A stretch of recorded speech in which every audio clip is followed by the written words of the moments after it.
Hey YouTube, quoi de neuf?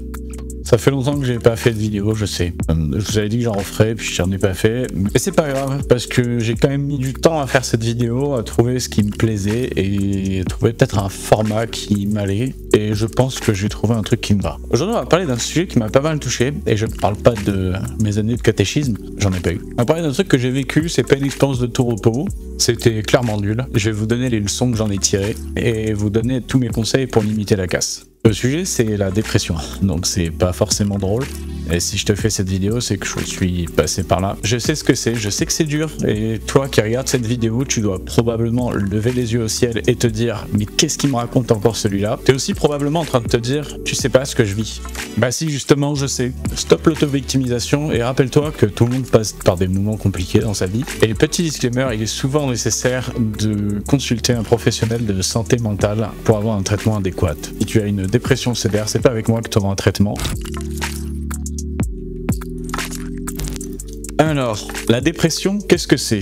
La dépression est un trouble mental qui peut causer des sentiments de tristesse, de désespoir ou des manques d'intérêt pour des activités quotidiennes. Cela peut affecter la vie personnelle, professionnelle et les relations avec les autres. J'en profite pour faire pause et compléter mes propos, mais la dépression peut souvent être déclenchée par des changements hormonaux, des déséquilibres hormonaux, tels que ceux qui se produisent pendant la grossesse, la ménopause ou la période menstruelle, peuvent entraîner une dépression. Les antécédents familiaux, les personnes ayant les membres de leur famille atteints de dépression sont plus susceptibles de développer la maladie elle-même. Les événements stressants de la vie, les événements traumatisants comme la perte d'un emploi, la mort d'un être cher, d'une rupture amoureuse, peuvent déclencher une dépression. Les facteurs environnementaux, un environnement peu soutenant avec un manque de solutions sociales, peut augmenter le risque de développer une dépression. Les maladies chroniques, certaines maladies chroniques, telles que le diabète, les maladies cardiaques et le cancer, peuvent augmenter le risque de dépression. Les substances toxiques, l'abus de substances comme l'alcool, la drogue, peut causer une dépression. Il est important de souligner également que la dépression est une maladie réelle, qu'elle peut toucher n'importe qui, quel que soit son âge, son sexe, sa classe sociale. Si vous pensez être atteint de dépression, il est important de consulter un professionnel de santé pour obtenir un diagnostic et un traitement approprié. Je te conseille de rester jusqu'à la fin de cette vidéo, parce qu'à la fin de cette vidéo, enfin si tu sautes les étapes, tu vas être perdu. Et si t'es perdu, bah tu restes en dépression. Voilà. Et puis aussi, pense à t'abonner si c'est pas encore le cas. Je sais que je le fais au milieu, mais je m'en fous, c'est ma vidéo, je fais ce que je veux. La sérotonine est souvent associée à la dépression. La sérotonine est un neurotransmetteur, une substance chimique qui transmet des signaux entre les cellules nerveuses et elle joue un rôle important dans la régulation de l'humeur, de l'anxiété et du sommeil. Les niveaux de sérotonine dans le cerveau peuvent avoir une incidence sur l'état émotionnel d'une personne. Il a été démontré que les niveaux de sérotonine sont plus bas chez les personnes atteintes de dépression que chez les personnes en bonne santé. De plus, les médicaments antidépresseurs, tels que les inhibiteurs sélectifs de la recapture de la sérotonine, agissent en augmentant la quantité de sérotonine disponible dans le cerveau. Cependant, la relation entre la sérotonine et la dépression est complexe, il n'y a pas de réponse simple. La dépression est causée par une combinaison de facteurs, notamment des facteurs biologiques, environnementaux et psychologiques, et il est probable que la sérotonine ne soit qu'un facteur parmi tant d'autres. Les recherches dans ce domaine sont en constante évolution et les scientifiques continuent à étudier les mécanismes qui sous-tendent la dépression et le rôle de la sérotonine dans cette maladie. Comme on l'a dit, la sérotonine est un neurotransmetteur qui est produit dans le cerveau et qui régule de nombreux processus physiologiques et psychologiques. La production de sérotonine est un processus complexe qui implique plusieurs étapes, y compris la synthèse des protéines. La synthèse des protéines est le processus biologique par lequel les cellules produisent des protéines à partir de l'information génétique stockée dans l'ADN. Pour produire de la sérotonine, les cellules du cerveau synthétisent des protéines spécifiques qui sont impliquées dans la biosynthèse de la sérotonine. Du coup, je vais te filer quelques tips pour améliorer ta production de sérotonine. Si tu cherches à améliorer ton humeur et ton sommeil, sache que ton alimentation peut jouer un rôle important dans ta production de sérotonine, qui est un neurotransmetteur régulant ton état d'esprit. Pour ce faire, tu peux privilégier des aliments riches en tryptophane, comme les produits laitiers, les noix, les poissons, les viandes maigres. Et pour encore plus booster ta production de sérotonine, il est conseillé de consommer des aliments riches en nutriments clés, tels que le magnésium, le zinc et le fer, comme les légumes verts, les fruits secs, les noix, les grains entiers et les viandes maigres. Évite à tout prix les aliments transformés, riches en sucre et en graisses saturées qui peuvent réduire ta production de sérotonine. Enfin, manger régulièrement des repas équilibrés est crucial pour maintenir des niveaux stables de glucose sanguin qui influencent également la production de sérotonine. Et comment ça se passe dans notre corps ? La voie de la biosynthèse de la sérotonine commence par la conversion de la synaminé-tryptophane en 5-hydroxytryptophane. Par une enzyme appelée tryptophane hydroxylase, cette enzyme est une protéine qui est produite par des cellules du cerveau en réponse à des signaux spécifiques. Le 5-HTP d'ailleurs, vous pouvez en prendre en complément directement en pharmacie et c'est sans ordonnance. Le 5-HTP est ensuite converti en sérotonine par un autre enzyme appelé aromatique L-aminoacide décarboxylase. Cette enzyme, qui est également produite par les cellules du cerveau, est régulée par les protéines spécifiques qui sont synthétisées en réponse à des signaux spécifiques.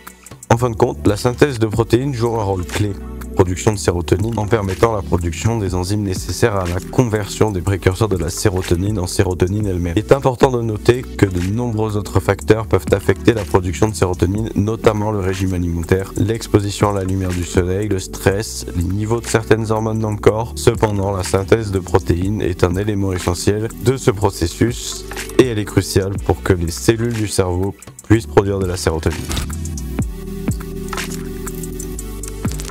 Savais-tu que le sommeil est super important pour augmenter la production de sérotonine? En gros, la qualité et la quantité de sommeil que tu as peut affecter tes niveaux de sérotonine. Les gens qui dorment assez ont des niveaux de sérotonine en général plus élevés. Mais si tu manques de sommeil, ton taux de sérotonine peut chuter, ce qui peut te causer des sautes d'humeur et des troubles du sommeil encore plus graves. Pour maintenir une santé globale et une production de sérotonine optimale, il est recommandé de dormir entre 7 et 9 heures par nuit. Et si tu as d'importants problèmes pour t'endormir, je te conseille de consulter un professionnel de santé. Bon, là, on va passer à ma partie favorite. Moi, j'ai construit aussi une grosse discipline autour de ça, le sport. L'exercice physique, c'est génial pour la production de sérotonine. En gros, ça stimule la production de ce neurotransmetteur qui te rend heureux et régule tes émotions. En plus, l'exercice peut libérer des endorphines, les substances qui te font du bien et qui peuvent réduire la douleur. Donc ça, normalement, tu devrais le savoir depuis tes cours de PS en 4e et tes cours de SVT. Alors en prime, ça va améliorer la qualité de ton sommeil. Bah oui, forcément, tu t'épuises, t'as envie de dormir. C'est comme ça, ton corps a besoin de repos, donc c'est tout bénef. Et pour bénéficier de ces avantages au max, je te conseille de trouver l'activité sportive que tu kiffes. Moi, c'est la muscu. Je sais pas, peut-être que toi, t'aimes courir, peut-être que t'aimes rien faire aussi. Ce que je te conseille quand tu aimes rien faire, essaye de marcher 10 000 pas par jour. C'est vraiment le minimum, ça te consomme environ 460 calories, je crois. Tu peux essayer la marche, la danse, le cyclisme, le yoga également. Les options sont illimitées.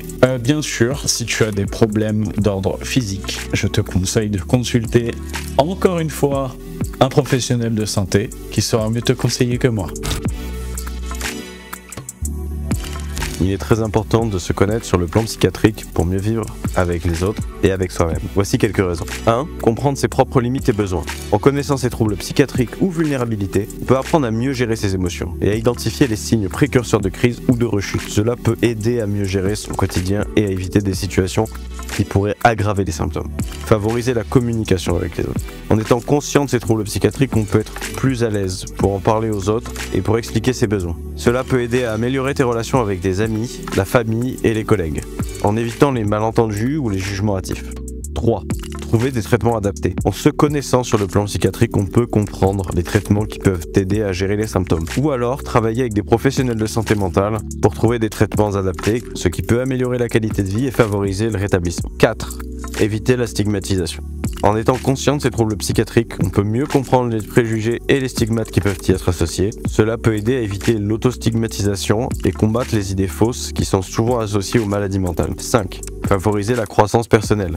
En se connaissant sur le plan psychiatrique, on peut mieux comprendre ses forces et ses faiblesses, ainsi que les expériences de vie qui ont pu contribuer à la maladie mentale. Cela peut aider à favoriser la croissance personnelle et à trouver un sens à sa vie, même dans les moments difficiles. En fin de compte, se connaître sur le plan psychiatrique est essentiel pour mieux vivre une vie épanouissante et satisfaisante. Cela peut aider à mieux gérer les symptômes, à améliorer les relations sociales et à trouver un sens à sa vie, malgré les défis qui peuvent survenir. Avoir des relations saines peut t'aider à maintenir le taux de sérotonine équilibré, ce qui est super important pour ton bien-être émotionnel.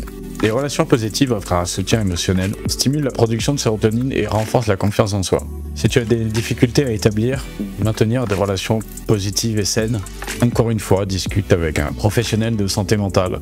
Il y a plein de troubles que parfois on ne soupçonne pas avoir. Malheureusement, tant qu'on ne se comprend pas, on n'arrivera jamais bien à vivre avec les autres.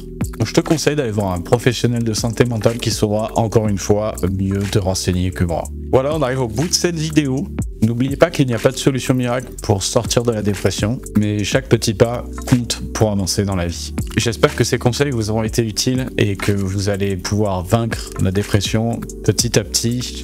N'oubliez pas qu'on arrive à se construire en faisant petite victoire par petite victoire et que c'est le chemin qui compte plutôt que la destination. N'hésitez pas à partager en commentaire votre expérience, si vous le souhaitez bien entendu, et comment vous avez réussi à surmonter une telle épreuve, aussi difficile soit-elle. Et si vous avez aimé cette vidéo, pensez à vous abonner pour ne rien rater de mes prochains contenus.